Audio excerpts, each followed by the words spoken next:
Assalamualaikum warahmatullahi wabarakatuh. Nah, kali ini kita akan belajar tentang pembelajaran mesin atau machine learning, yaitu pertemuan 1.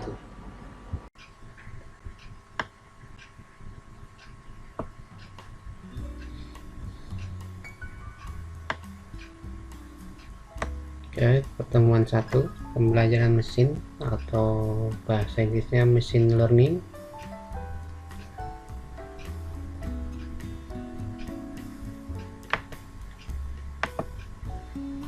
Perencanaan pembelajaran, mahasiswa dapat menjelaskan konsep dari pembelajaran mesin. Berikutnya dapat mengidentifikasikan, menganalisa, menyelesaikan masalah menggunakan pembelajaran mesin. Mahasiswa dapat menerapkan pembelajaran mesin untuk menyelesaikan suatu masalah. Oke, ini kontrak perkuliahannya ya. Ini sumber referensi, data pustakanya ada 3 dari Putra John Wira Gotama, Suliharto atau Sianto. Untuk lebih lengkapnya ada di RPS di ruang student. Tugas kelompok ya, sesuaikan dengan dosennya masing-masing ya.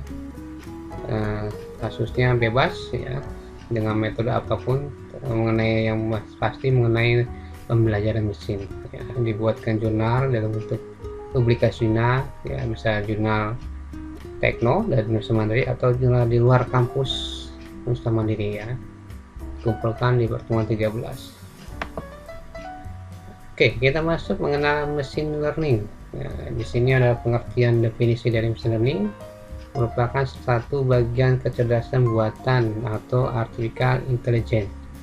Machine learning adalah teknik melakukan intervensi terhadap suatu data dengan pendekatan matematis. Inti machine learning adalah membuat model matematis yang mereaksikan suatu pola data ya, data yang banyak bahkan tidak terbatas. Teknik machine learning menjadi intuitif untuk melakukan intervensi pada data yang besar. Mengenal machine learning ya, ada jenis intelligent agent atau agen cerdas, memiliki 4 kategori: kombinasi dimensi, cara intervensi, reasoning, dan tipe kelakuan behavior. Kategori intelijen dibagi 4 bagian ya. Ada acting rationally, acting humanly, thinking rationally, thinking humanly.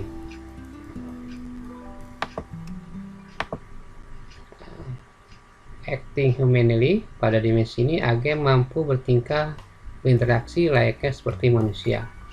Acting rationally, pada dimensi agen mampu bertingkah dengan optimal. Thinking humanly, pada dimensi ini agen mampu berpikir seperti manusia dalam segi kognitif. Thinking rationally, pada dimensi ini agen mampu berpikir secara rasional. Oke, berikutnya, pembelajaran adalah proses cara pembuatan suatu menjadi orang atau makhluk hidup suatu menjadi belajar ya. Pada mesin ini belajar adalah menyesuaikan konfigurasi atau konfigurasi parameter tingkah laku terhadap utility function suatu dengan data atau lingkungan, artinya dengan data yang ada ya.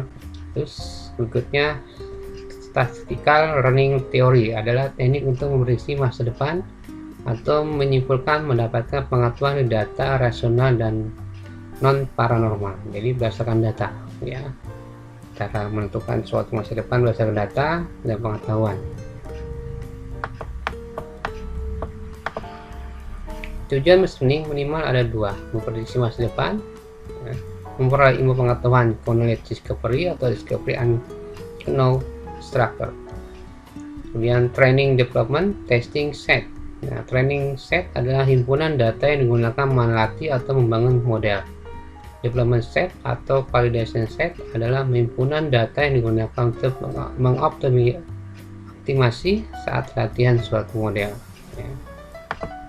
Testing set adalah himpunan data yang digunakan menguji, artinya menguji suatu model terhadap data yang dihimpun setelah proses latihan selesai. Contoh, satu sampel pada himpunan data kita sebut sebagai data point atau yang merepresentasikan suatu kejadian statistik atau event. Training development, testing data diambil dari suatu sampel dari distribusi yang mana memiliki karakteristik yang sama. Pada umumnya rasio pembagian dataset adalah 80%, 10%, 10% atau 90%, 5%, 5%. Training development testing, development set pada umumnya bisa tidak digunakan apabila dataset berukuran kecil, hanya dibagi menjadi training dan dataset saja. Supervised learning adalah pembelajaran terarah atau terawasi, tujuannya secara umum untuk melakukan klasifikasi. Pasangan input desired output ini disebut sebagai instant untuk kasus supervising learning. Pembelajaran ini sebenarnya supervising karena ada yang memberikan contoh jawaban desired output. Nah, ini contoh beberapa supervising learning ya, gambarannya. Ada inputnya 862 dan 862. Nah, kita belajar mengenal suatu angka. Contoh gambaran. Seorang guru sudah mempunyai jawaban yang benar untuk masing-masing contoh suatu fungsi distribusi probabilitas kondisional yang melambangkan hasil yang benar diharapkan untuk suatu event, untuk kejadian. Siswa yang kita anggap sebagai mesin belajar suatu pasangan-pasangan input desired output atau teori data dengan menghasilkan kondisional probabilitas density function, ya, di mana y ada target.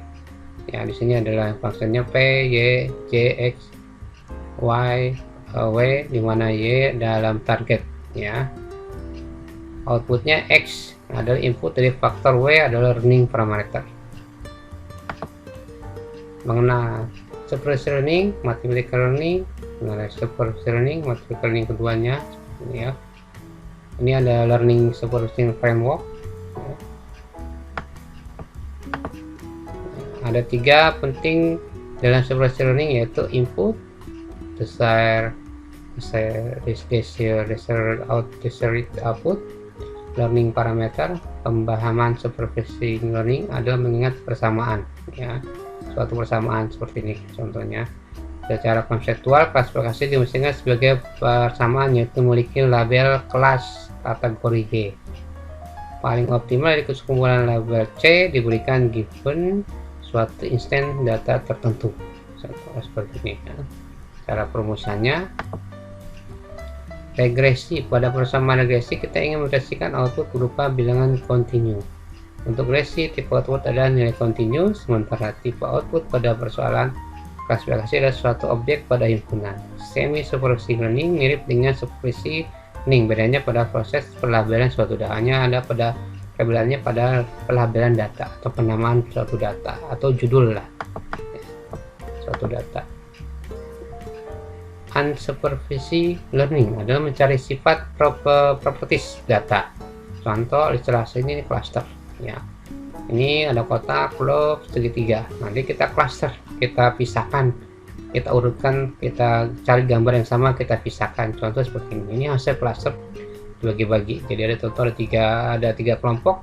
Yang kotak sudah bentuk logo log dan segitiga warna kuning. Nah, permasalahan supervising learning adalah clustering. Contoh, kue sebelumnya kita ingin mengelompokkan kue yang sama. Tuliskan gambar di atas, ya, contoh kuenya. Contoh. Perbedaan dengan supervising learning memiliki desired output atau output supervising learning tidak ada desired output. Mencari tahu distribusi asli data key dalam kurung X berdasarkan beberapa sampel data. Learning dilakukan dengan mengoptimalkan P, X, J, W yang dalam kurung yang mengoptimasikan parameter W.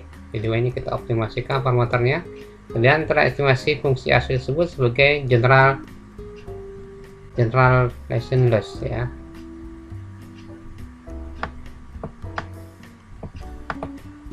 Kunci unsupervised learning adalah input dan parameternya. Unsupervised learning framework, terus general error of unsupervised learning, ya, errornya, ya. Ini contoh gambarannya. Unsupervised learning ya, tidak sama dengan clustering. Clustering adalah suatu bentuk unsupervised learning. Nah, kinerja learning mesin berubah-ubah sesuai dengan parameter W. Parameter W ini maksudnya parameter pembelajarannya. Kinerja learning mesin diukur oleh fungsi tujuan, utility function, performance measure, yaitu mengoptimalkan nilai fungsi tentu seperti meminimalkan nilai error atau meminimalkan loss, ya. Jadi mengurangi error dan loss. Sekian pembelajaran pertemuan pertama. Terima kasih.